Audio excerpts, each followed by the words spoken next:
out there. This isn't an ultimate burning question, but this is from our friend Mike Rodak, quoting a story that was done by Tom Pelissero of the NFL Network, where he talked to some people in the NFL ahead of the draft. And we always love it, too, because this is totally anonymous.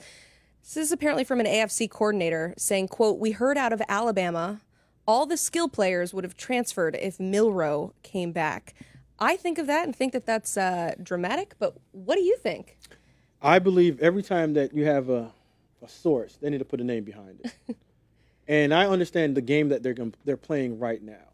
Someone's trying to land Jalen Milroe. And the easiest way is to throw a little bit of shade on him. And maybe that team was thinking about him, saying, we got 2 new receivers, Pittsburgh, that might not like a guy that can throw the ball vertically downfield like he does. But I hate when I see that, because all it does is it shows that inside of an organization, they're not buttoned up. When I was working with the Bills, one Bills drive, that was a definite no-no. You'll get fired if anything came out of the building, regardless of if it was anonymous or not. And there's only a few teams that's willing to take Jalen Milroe. And the teams that are willing to take him are the ones that are throwing out shade. I doubt that the Buffalo Bills would have a coordinator that would say that. I'm gonna take the college side, and I'm gonna give those guys the benefit of the doubt. Like you said, there are a lot of things being thrown out there. If this is true, if that was said, I mean, Jalen Milroe, you think about this kid, 22-6 as a starter, gets benched, comes back, leads his team to the playoffs. They go 12-1, handles a transition with the Hall of Fame coach.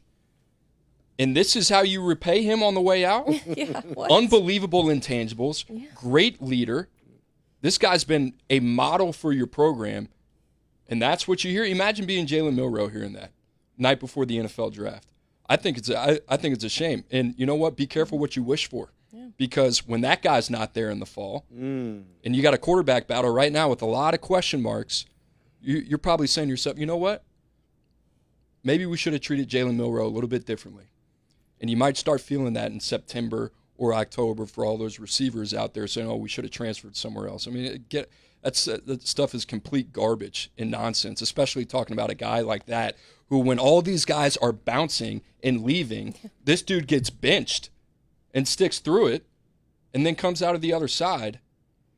That's nonsense to me. Cooper, if I close my eyes and you just described all of that, great words, painted a picture to me, reminded me of another Jalen that I didn't give that much credit to, but just how tough he is, mental fortitude, willing to go through anything.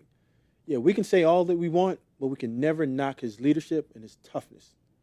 And any receiver that wanted to leave, none of those guys said anything recently. Ryan Williams said, "I'm sticking around." Jeremy Bernard said, "I'm sticking around." There might have been one guy that left, but that guy might be in trouble too. Figure who that guy is. You think they're doing him dirty, Jalen Milroe? No. Being a former scout, sometimes you can go into a room and hear something and walk out with it and be like, you know what, I got the scoop. I remember we interviewed Eddie Jackson, and Eddie had some choice words to say about some of his other teammates. But it wasn't out of this malicious behavior. It was just me and Eddie sitting down and talking. But there was also a coach in there. So I had to tap Eddie like, Eddie, this is not me and you just talking. There's other people around talking. That's here with ears. So sometimes you hear some stuff like that it's not really meant to be like taken outside of the building. It could have been just in a candid conversation with two. But if you take that out and you use that, what's going to happen is that's probably your last time that you're going to be able to go into Alabama and get information like that. Keep that to yourself and keep that in-house. I wouldn't put that out on the street.